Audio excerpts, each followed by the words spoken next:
Hello everybody, and it is time to put this argument from Mithra to rest. Time to just kick it in the ass. I apologize. Okay, so parallel by parallel. First, Mithra was born of a virgin on December 25th in a cave, and his birth was attended by shepherds.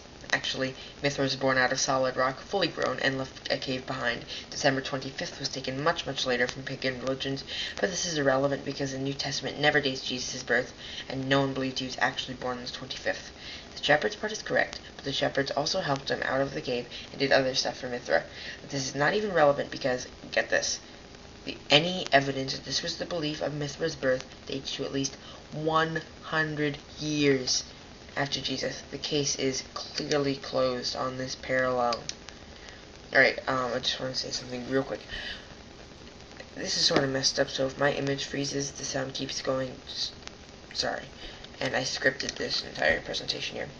Alright, next parallel. He was considered a great traveling teacher and master. Mithra was a great master, or was thought to be a great master. Mithra doesn't exist. Every god is supposed to be a great master. Otherwise, they're evil.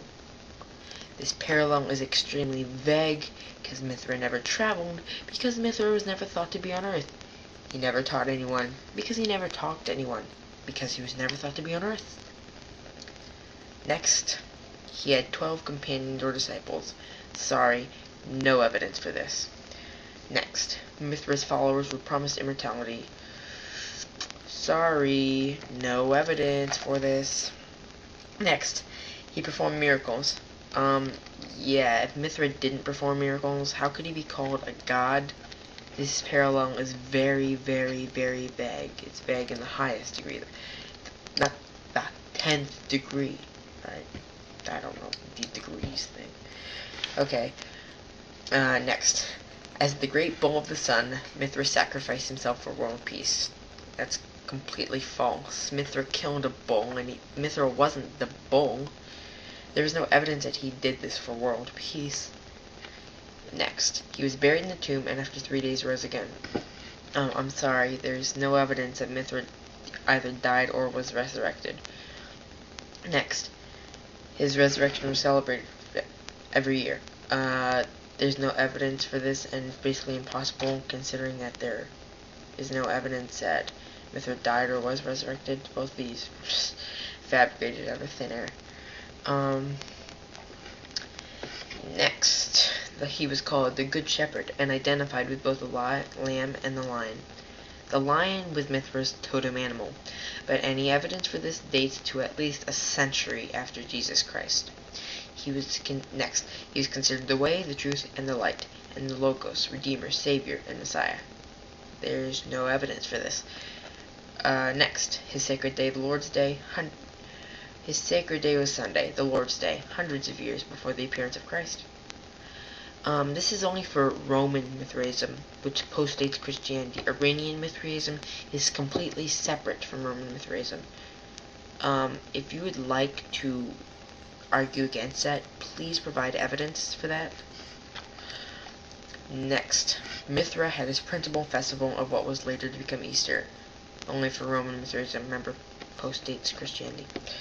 Next, his religion had a Eucharist or Lord's Supper, at which Mithra said, "He who shall not eat of my body or drink of my blood, so that he may be one with me and I with him, shall not be saved." I'm sorry, the source of this saying is in a medieval text. And, yeah, that's a lot. It postdates Christianity a lot. Next, his annual sacrifice is the Passover of the Magi, a symbolical atonement or pledge of moral and physical regeneration. There's no evidence for this. Next, 1 Corinthians chapter 10, verse 4 is identical to words those found in the Mithraic scriptures, except that the name Mithra is used instead of Christ. This would be a killer parallel, and this parallel is truly amazing, considering that there are no Mithraic scriptures. At least Jesus myths look like they did made a remarkable discovery, but have yet to publish any papers on their newly found Mithraic scriptures. I'm sorry. But I just ended the scripting, but for some closing comments. be open-minded about this. Jesus mythos, those parallels aren't there.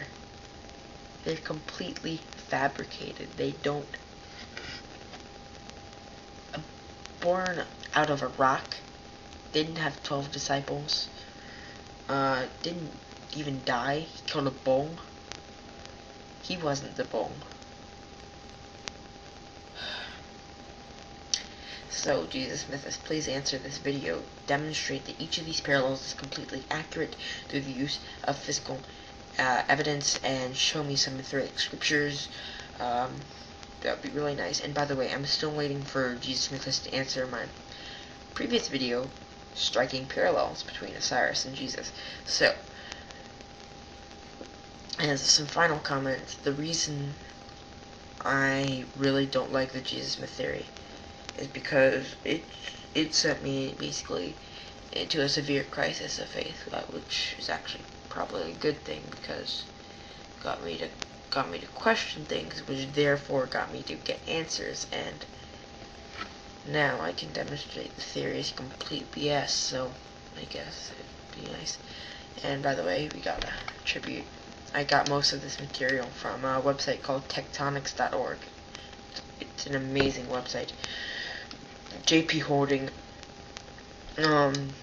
he does a lot of the, oh look, see, my image is frozen. Oh, that's a really dumb image looking. He's JP Holding, he does a lot of, okay, we're back. JP Holding, he's very good at the Jesus myth theory. It very just destroys it.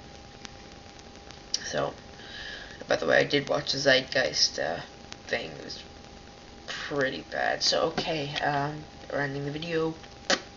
Thanks for watching.